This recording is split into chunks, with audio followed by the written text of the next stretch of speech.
This is my little cup recipe for my family. On white onions, any type of onions of your choice, but me, I use white onions. You wash the back. You don't need to peel the back, just cut it like that and boil it. 1 cup of water or 1.5 cup. Then you have to allow it to boil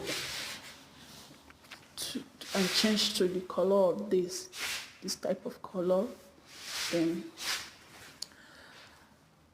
after that, you allow it to cool a little. Then sieve it with this filter,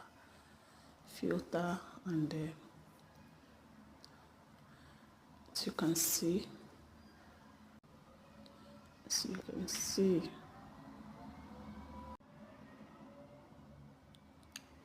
so it's already sealed.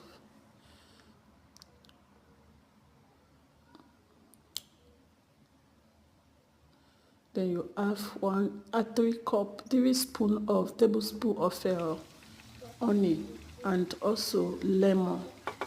Then